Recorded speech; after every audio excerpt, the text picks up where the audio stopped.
Bonjour Jacques, merci de nous recevoir chez toi. Bonjour Guillaume, bonjour à tous ceux qui vont nous regarder, hein. On te connaît comme le monsieur croisière du CMT et avant de l'ODTM. Est-ce que tu peux nous parler un petit peu de ce moment-là, de ces activités-là? Bien, alors ça fait déjà 3 ans, hein, bientôt, que je suis parti à la retraite. Je ne dirais même pas retraite, je dirais parti en retraitement. Parce que je considère que la vie ne s'arrête pas. On part en retraite professionnelle, certes, on ne fait plus la même chose, mais la vie ne s'arrête pas. Donc, je considère que je suis en retraitement, c'est-à-dire que je fais autre chose.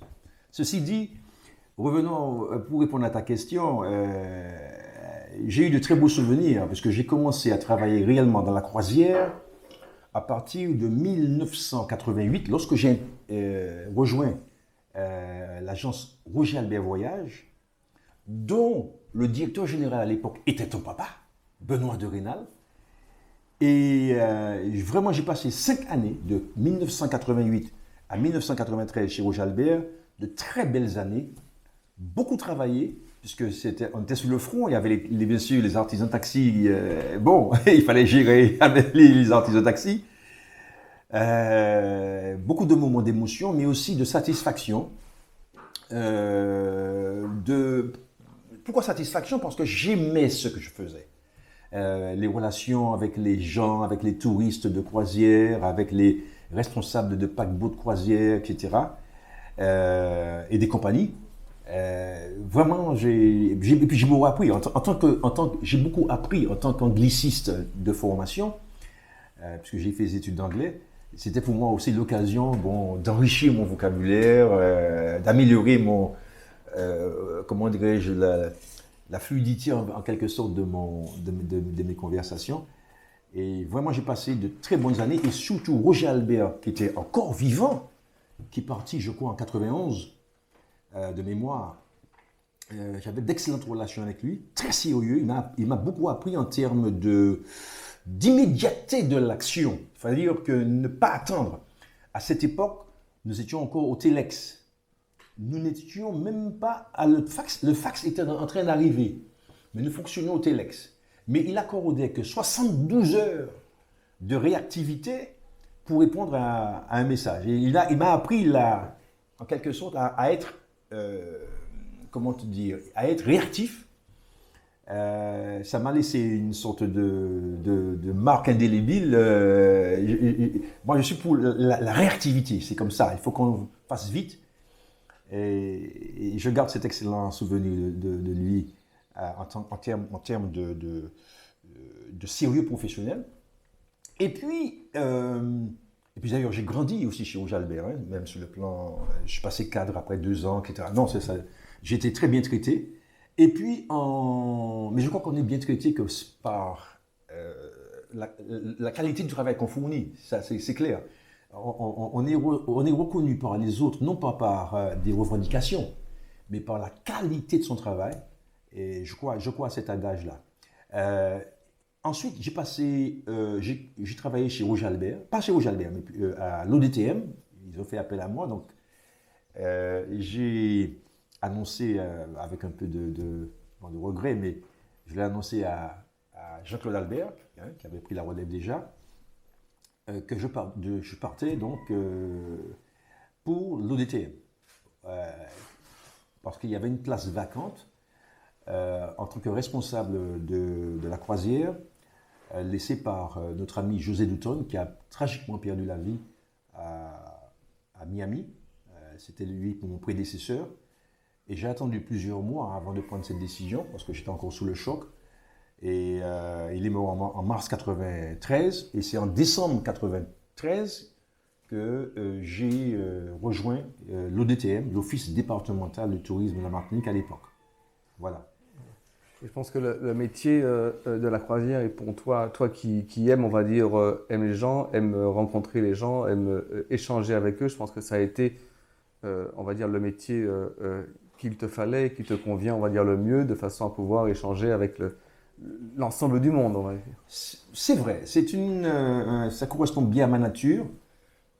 J'aime les gens. Et puis aussi, j'étais résolument tourné vers la qualité, vers l'excellence, dans tous les domaines qui ont trait à la croisière. La comptabilité, la gestion, les marchés publics. Quand j'ai commencé quand j'ai intégré donc l'ODTM et après le CMT, bon, j'ai appris disons, à lancer un marché, notamment à faire ce qu'on appelle un cahier des charges. Ça a été une bonne école. C'est une très très belle école. La croisière, c'est pas que seulement que de parler aux gens, mais c'est aussi gérer une manifestation, un salon par exemple. Et à ce titre, je crois que j'ai touché un petit peu à tous les domaines liés au tourisme en général. Et dans le domaine de la croisière, donc tu as pu voir le changement avec le nombre d'escales qui avait diminué, mais aussi, en contrepartie, le nombre de places dans les bateaux qui est devenu exponentiel. Tout à fait. Tout à fait. En 1996, si ma mémoire est bonne, le premier paquebot à dépasser les 3000 passagers, ça a été le Carnival Destiny. J'ai fait ma mémoire fonctionner. Et c'est l'avènement, à partir de ces années-là, fin 90, des méga-ships. On parlait de méga-ships. Et donc, c'est vrai que dans les années, jusqu'aux années 90, début 90, nous recevions à l'époque plus de 600 escales de navires de croisière. Je me souviens j'ai connu l'époque glorieuse de la croisière avec Roger Albert. Et je me souviens que nous, sur 400 000 passagers, parce que les paquebots étaient plus petits, sur 400 000 passagers, nous traitions plus de le quart, c'est-à-dire 100 000 passagers en excursion. Donc c'était quand même une bonne source de revenus pour l'agence Roger Albert Voyage à l'époque. Et je dois dire que maintenant, c'est très très très difficile. Le domaine du réceptif, de l'organisation et de la création de produits touristiques pour la croisière, c'est extrêmement difficile vu la volatilité de ce domaine touristique. Il y a les problèmes d'intempéries, les problèmes de grève, les problèmes... J'ai vécu tout ça, il fallait gérer tout ça, donc toujours opter pour un plan B, etc. Donc j'ai appris tout ça effectivement à la fois dans le réceptif chez Roger Albert qu'au niveau aussi de la gestion de l'accueil général et de l'animation, de la promotion de cette activité au sein de je dis Ouvra, mon épouse, on est en direct, et au sein donc du CMT, Comité martiniquais du tourisme, maintenant, voilà, depuis 2004. Il y a quelque chose qui est surprenant quand on voit les autres îles de la Caraïbe au niveau des croisiéristes qui ont des forfaits d'excursion plus chers qu'en Martinique avec des prestations moindres. On est surpris qu'en fait en Martinique, ce même touriste-là qui est prêt à payer plus cher pour moins de prestations, quand il arrive en Martinique, il veut un prix moindre pour plus de prestations. Donc c'est assez surprenant, on va dire, cette réaction. Alors, je vais faire deux observations. La première, c'est que je ne suis pas sûr que dans les autres îles de la Caraïbe, les prestations sont de moins bonne qualité. Je ne suis pas certain. Ça, c'est la première chose. La deuxième chose, c'est que nous, en Martinique, à un moment donné, l'euro... Alors, l'euro maintenant est à parité avec le dollar, parfois tout de même... mais nous sommes... Alors, les produits sont plus chers en Martinique. Parce que la main-d'œuvre, ou les ressources humaines pour animer des excursions, etc., forcément sont plus chères. Nous sommes dans un pays où le coût de la vie, enfin le coût salarial est plus élevé qu'à Sainte-Lucie ou dans les autres îles des Caraïbes. C'est comme ça. Et puis il y a un autre paramètre, c'est que la Martinique évoque ce qu'on appelle le Market Value Destination. C'est une destination où les attentes sont très élevées. L'île française de la Caraïbe, ça évoque le chic. Et lorsque un touriste de croisière arrive en Martinique, il s'attend à, effectivement, il est plus exigeant, on va dire, parce que ses attentes sont plus élevées. C'est comme ça que je peux expliquer cette différence qu'il y a de perception des croisiéristes par rapport aux différentes îles de la Caraïbe. D'accord. Maintenant que tu es pas à la retraite, mais que tu as un peu quitté l'activité, quelles sont tes passions? Qu'est-ce que tu fais maintenant pour pouvoir passer toutes tes journées, toi qui es quelqu'un qui ne peut pas rester, je pense, assis chez toi sans bouger? Ouais. C'est vrai que j'ai la bougeotte. Je dois dire une chose, c'est que, et je le dis pour tous ceux qui partent à la retraite, bon, c'est un sujet d'actualité, on va pas épiloguer sur cette question-là, mais pour ceux qui partent à la retraite, je crois qu'il faut la préparer.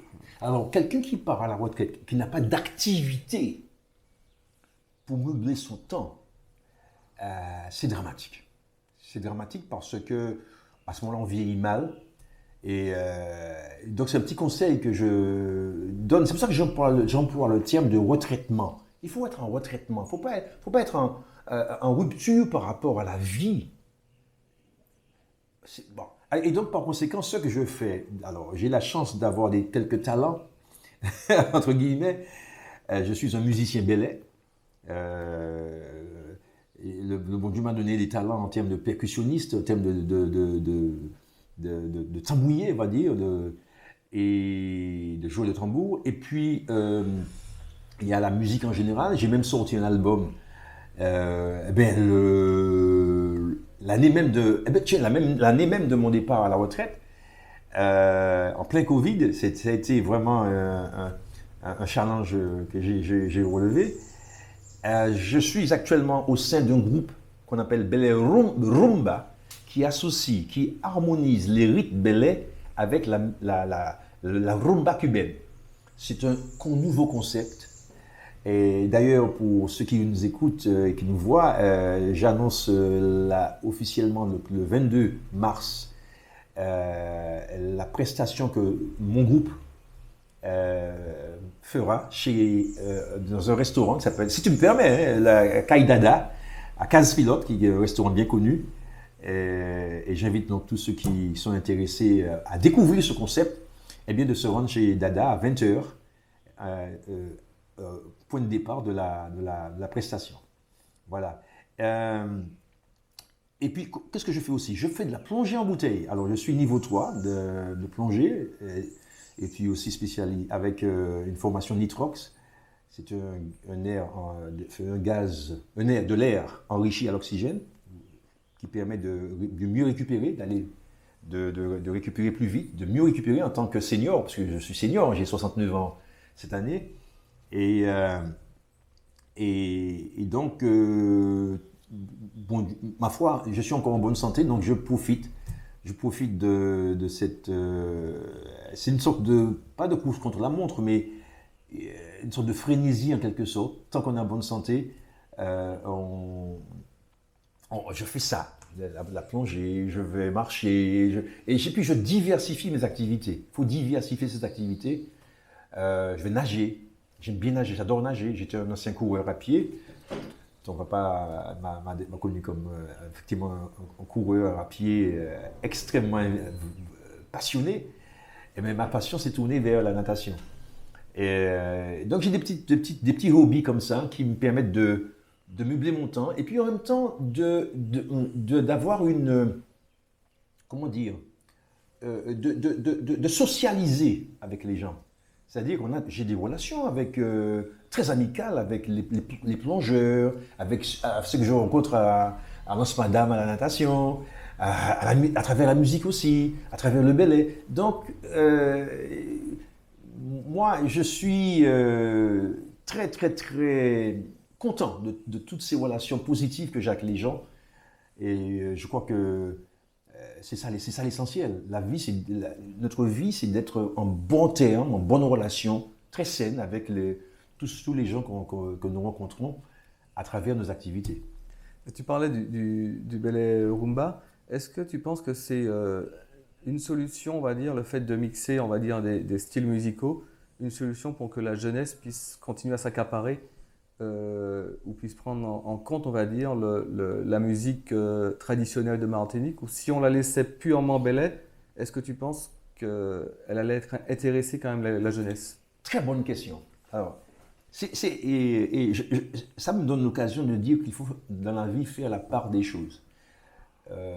C'est vrai que je suis très impliqué au sein d'associations de belay. Je parle de la M4, Association Mimes, Mama et Martinique, Tambour Bocanal, à qui je donne un coup de main le mardi soir. Je chante dans les l'atelier de formation belay, de danse belay. Cet après-midi, par exemple, ce samedi, nous sommes le 12 mars, je ne sais plus. 11 mars. 11 mars, pardon.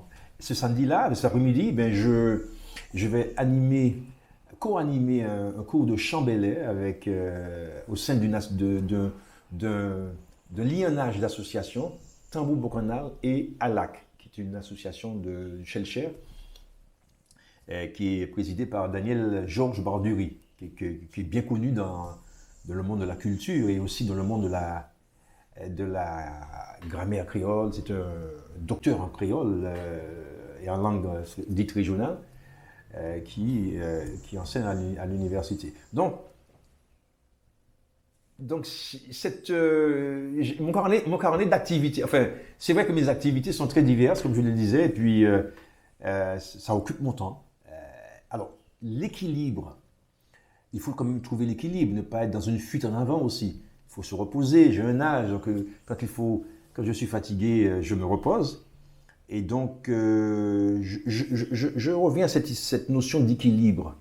Il y a un philosophe, Jean Grenier, philosophe français, qui disait il est noble, il est tout aussi noble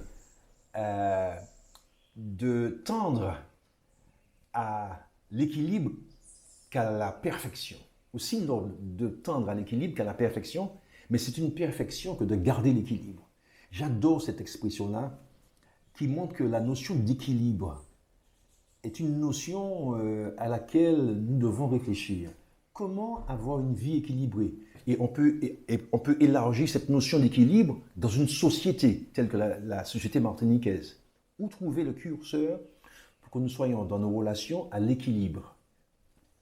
Bon, ça, c'est une question un peu philosophique, mais en même temps extrêmement pratique, pragmatique, à laquelle je crois que nous devons quand même réfléchir. Je reviens sur la partie jeunesse. Est-ce qu'au niveau du ballet, on a des jeunes qui s'impliquent? Est-ce qu'on a des maîtres ballet qui transmettent, on va dire, à la jeunesse pour que les jeunes puissent reprendre? Parce qu'on sait que le nombre de maîtres ballet commence à diminuer fortement en Martinique. Est-ce qu'il y a quelque chose que tu fais ou que d'autres au sein de l'association font pour cette transmission? Oui, alors je dois dire que je salue vraiment le travail fait par les associations de belay. J'ai cité la M4 tout à l'heure, mais il y en a bien d'autres. Il y a plus d'une trentaine maintenant d'associations de belay. Et même en métropole aussi, en France, il y a plein d'associations de belay. Grâce à ces associations, on a résisté en quelque sorte à ce que j'appelle le phénomène de la mondialisation, je ne suis pas contre la mondialisation à certains égards, mais qui apporte beaucoup de déchets dans une société comme la nôtre, sur certaines valeurs, etc. Et je crois que le belay met avant tout des valeurs que nous ont léguées nos grands-parents, nos parents, et qui sont en train de s'effriter, à mon avis, dangereusement. On peut prendre des exemples, hein, je ne sais pas.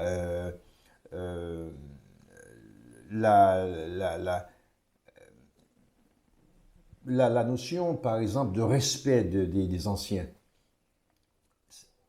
ça tend quelque sorte. Alors, je ne dis pas ça pour tous les jeunes, mais il y avait cette transmission qui se faisait à l'époque, jusqu'à dans les années 60. Pardon, je m'excuse. Qui permettait effectivement donc aux jeunes et aux vieux de se passer le témoin, quoi. Aux vieux de passer le témoin. Maintenant, on est dispersé par toutes sortes de, ma foi, de moyens de communication, hein, les réseaux sociaux, etc. On est submergé par les réseaux sociaux, on revient encore à cette notion d'équilibre. Si on se laisse submerger par des réseaux sociaux, maintenant TikTok par exemple, je crois que c'est dangereux et ça donne aux jeunes comment dire,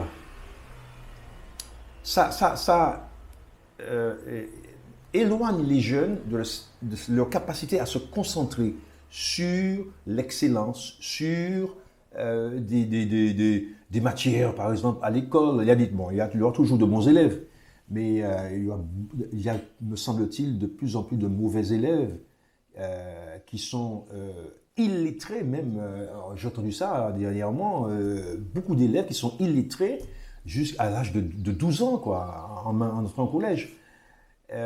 Donc, notre société a besoin de trouver le bon curseur entre la nécessité quand même de faire face à la modernité, mais en même temps à cette nécessité aussi de s'ancrer même dans nos traditions, de façon à ce que nous ayons plus d'humanité. Parce que la tradition apporte l'humanité. Nos valeurs que nous ont léguées nos parents et nos grands-parents, en particulier, ont une valeur d'humanité. Je ne sais pas si tu vois ce que je veux dire, mais c'est-à-dire je ne veux pas être un donneur de leçons ni un moraliste, mais elle donne un sens à notre vie, elle nous inculque la dignité, en quelque sorte, à affronter les vicissitudes de la vie, par le courage, par des valeurs comme le courage, comme l'abnégation, le travail, la recherche de l'excellence, l'humilité et l'ambition, qui sont deux amis à la fois. Donc ces notions-là, nous devons les cultiver et ce sont des notions traditionnelles, des notions de mes grands-parents. Ma mère, quand elle est arrivée en Martinique en 1958, puisque je suis né à Toulouse, je suis de fils militaire, j'ai un petit frère qui est né en Côte d'Ivoire. Bon, nous sommes arrivés à Fort-de-France le 12 avril 58 sur le bateau Antilles. J'ai en mémoire ces années où on pouvait dormir la fenêtre ouverte, quoi. Bon, mais tu me diras, c'est partout dans le monde qui est comme ça. Mais comment dirais-je, cette période-là, j'avoue que j'ai une nostalgie de cette période-là. Est-ce qu'on ne pourra pas revenir peut-être à cette période-là? Mais il faut quand même que nous ayons politiquement, socialement, dans les associations, mais je dis politiquement parce que c'est un problème politique, que nous ayons un recentrage sur les valeurs humaines. Quelles sont les valeurs humaines? Quelles sont les valeurs que nous devons cultiver entre nous? Et je dois avouer que ça m'obsède, c'est-à-dire comment éviter à un enfant qu'il tombe dans la drogue, qu'il tombe dans le trafic de drogue. Je me souviens, dans les années 80, lorsque la drogue a commencé à faire son apparition, j'avais une angoisse, quoi, parce que ma mère ne m'a pas appris ça. Ma mère m'a inculqué, m'a appris. D'ailleurs, ma mère est arrivée en Martinique avec ses 3 enfants, puisque je suis le parent divorcé. Et j'ai juré à ma mère de travailler pour l'aider un jour. Enfin, c'était ça. Ce passage de témoin vertueux, on va dire, eh bien, c'est ce que nous transmet aussi d'une façon de parler, le Belay, quoi. Le Belay, dans le Belay, il y a ces notions-là.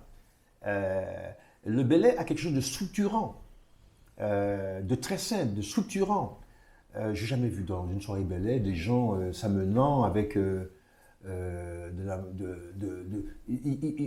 j'ai pas connu d'incident dans les soirées Belay parce que c'est sous le signe du respect de ce que nous ont légué nos ancêtres. Voilà. Enfin, je suis un peu prolixe dans Oui, ma façon de le m'exprimer. ballet non plus n'est pas une musique ou un style musical qui appelle la violence, de toute façon. Non, non, Voilà. non. Alors, c'est vrai que si on remonte loin dans l'esclavage, effectivement, il y a aussi une valeur de revendication dans le ballet, parce que mais le ballet a quelque chose vraiment d'humanisant, de structurant. Un jeune qui est dans une association de ballet, et puis un autre qui est dans une association, qui est dans un groupe de raga. Je n'ai rien contre le raga, mais je le dis ouvertement, le ballet est plus structurant qu'une musique comme le raga, qui est une musique du monde, qui vient de l'extérieur. Je suis désolé. C'est une position. Je respecte ceux qui chantent et dansent le raga, mais je préfère le ballet. Je préfère Parce que comme tu dis, le ballet, en fait, c'est une partie de l'histoire de Martinique, donc c'est une partie des valeurs martiniquaises, des valeurs des anciens. Le raga ou d'autres styles musicaux sont plutôt, on va dire, jeunes, donc n'ont pas les mêmes valeurs de travail, n'ont pas le respect des aînés. Oui. Et donc c'est vrai que ça change totalement. Ouais. Mais là, tu parlais des réseaux sociaux. Est-ce que on ne peut rien faire contre leur présence, mais est-ce que le ballet ou les politiques qui veulent changer un petit peu, revenir sur des bases saines, pourquoi ne pas utiliser les réseaux sociaux justement pour passer des messages vertueux ou des bons messages, sur le ballet par exemple? Tout à fait. Alors, moi qui fréquente, je suis quand même ouvert à la modernité. Hein. La preuve, c'est que j'ai mon téléphone portable. Je fais partie de beaucoup de groupes sur WhatsApp, sur les réseaux sociaux, effectivement, surtout dans le domaine du ballet.